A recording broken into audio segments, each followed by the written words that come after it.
Hello and welcome along to Mondo Chelloveck Movies. My name is John, and this video is going to be a deep dive into the Anthropophagous The Beast set that I've just recently got from 88 Films. I will leave a link to my initial unboxing of this one and Absurd down below and take a look at it if you want to see like more of what's going on here. This one is just I'm going to talk about what I found out thus far when I watched this movie. Now, a couple of things popped up. I will talk about some of the other versions that I've got here. I will go into the details about that. But I've got to say, when I watched this, I thoroughly enjoyed it again. This is one of my favourite films, one of my favourite Nasties films. You know, I keep going on about it, but it's true. So when I first put the 4K on, I do what I usually do with the 4K when I watch it for the first time. I will look at every sort of aspect of the picture quality. And then usually on my second watch of this, which I'll watch it quite quickly afterwards, I'll just watch it as the film and just get engrossed in it. But I couldn't help getting engrossed in this movie. Even though a lot of people say it's too slow, I just think its pacing and everything just adds to the overall enjoyment of it for me.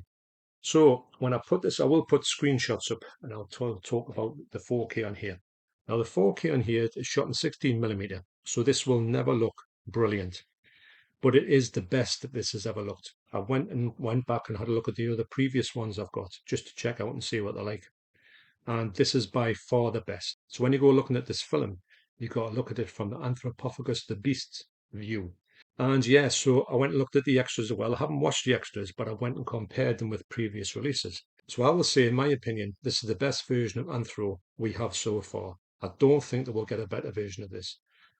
Bearing in mind it is 16mm, it's very low budget, and some of the effects are quite laughable, but some of the effects are quite good as well.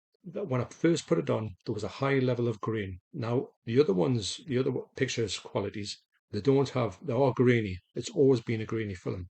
But this one has a lot more grain than before. It's not noisy grain, but it's high on grain. Now, what I did was, and I've done this before, and I've not mentioned it really before. You know, you've got settings on your TV, and you go custom. You can go like the one nobody gets, which is like the highest one, but everything goes too bright. You get cinema, you get photo, you get IMAX enhanced. You can sort of flick through them. Now, what I did was with this one, I was in standard mode and I could see the grain quite heavily. So when I tried it in all of them and I settled on custom, whatever custom is. I haven't got what my custom settings are. They're just whatever it's I set it as custom in my Sony TV.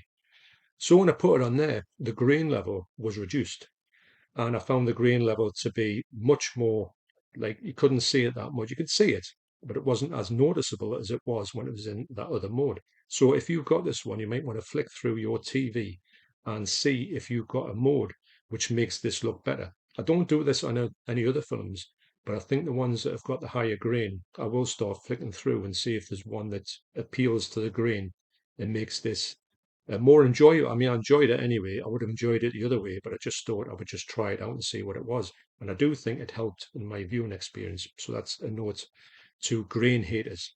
Now I'll put my glasses on and I'll go through the extras on here.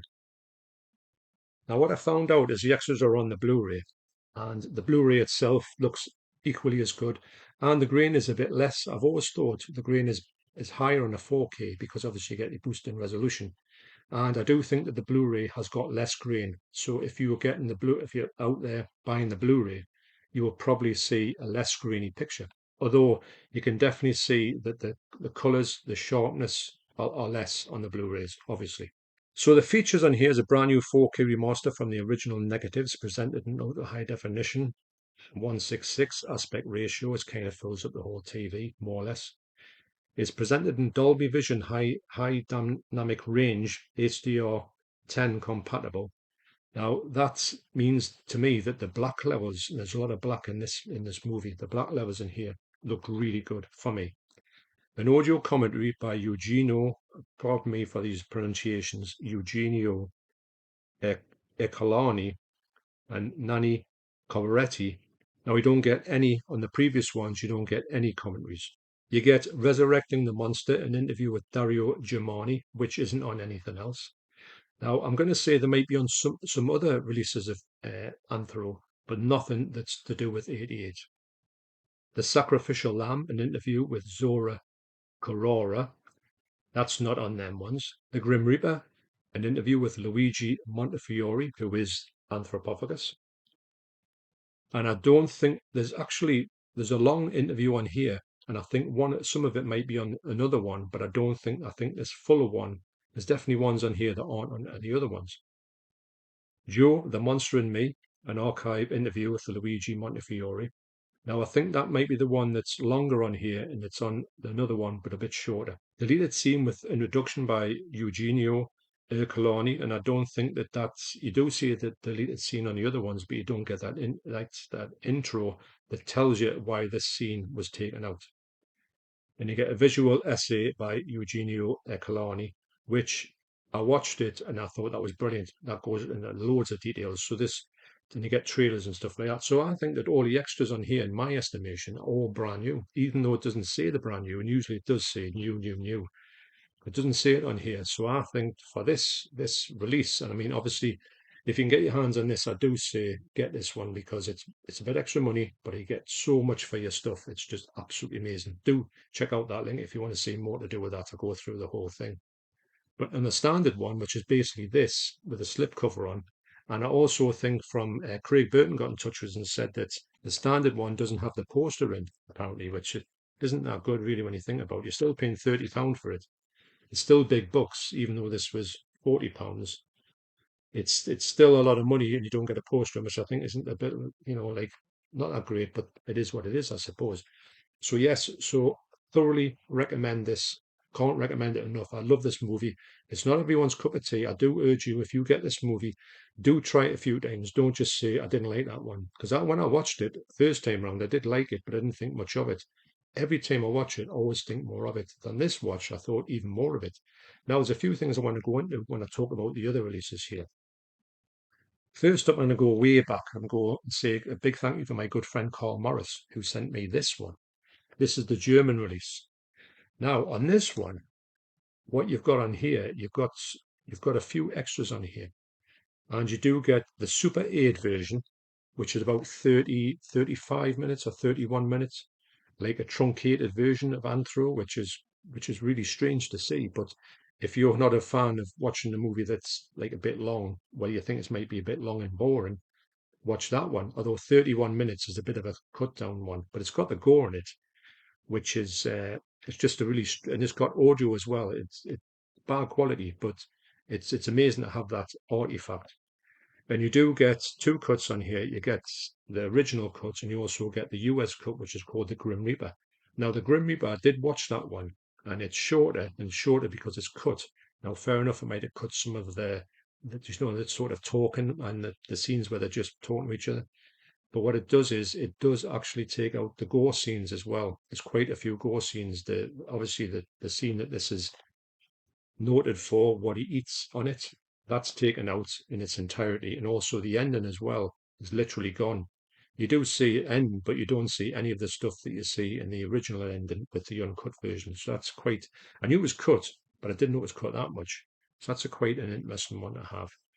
And also in this one, you do get some outtakes here. You get some really strange outtakes. You get like in the opening credits where you see some people walking past the camera.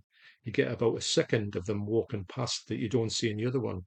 And it's really weird to see these bits and pieces that aren't there. Now, speaking of bits and pieces that aren't there, on one of the trailers I saw, I think it's either on here or on this version by 88. This was the first version I ever had out, way back when, I think 2015, I believe.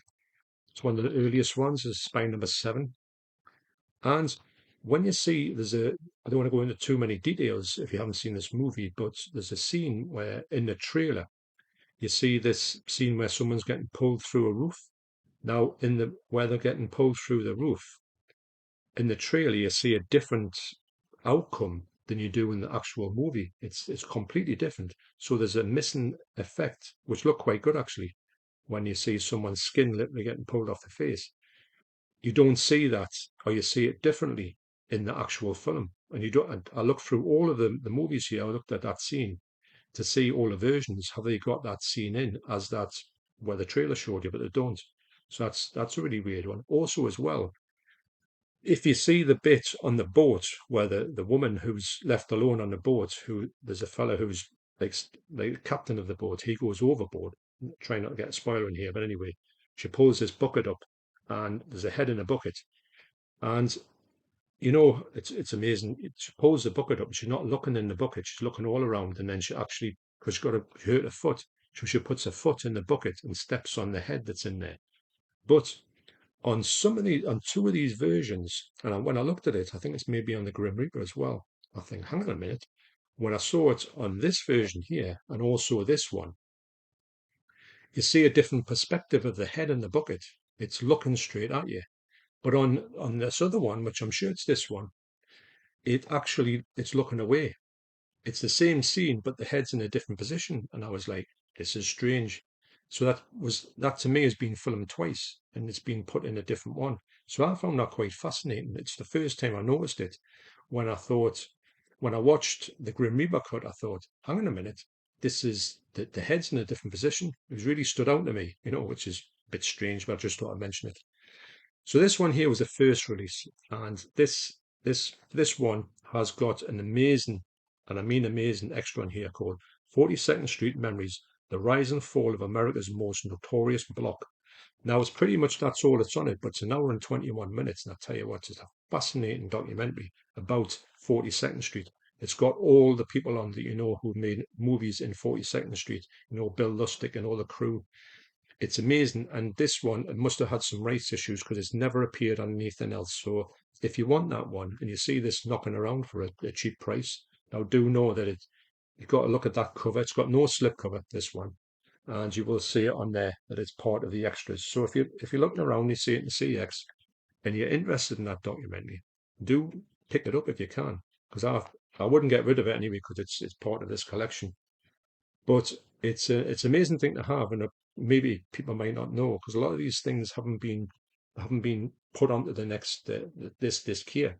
So getting back to that, this is the remastered version that they had out before they had the 4K out, and this was a 2K remaster.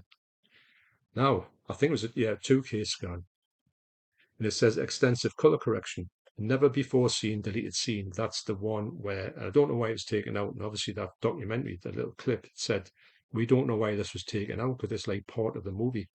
The fishing and they pull this foot up with a bone sticking out of it. And it's a great little scene and it doesn't take anything away from the movie, but it was cut out for whatever reason. It was just never put back in. I would have loved it to have got put back in this one, but it wasn't. So that was, but this hasn't got, it's just got the scene, but it hasn't got the person talking about the scene, which I found really interesting as well. So there's a lot of little things in here. The extras in here seem to be just that step ahead. And what I was thinking of was I thought all of these would just get put onto that and they wouldn't do anything new with it. But it seems like they went and done completely new stuff for this release, which is great because sometimes they don't do that. They just put all the other stuff and chuck it on, and you think, all right, I'll look at the extras. I've seen them all before.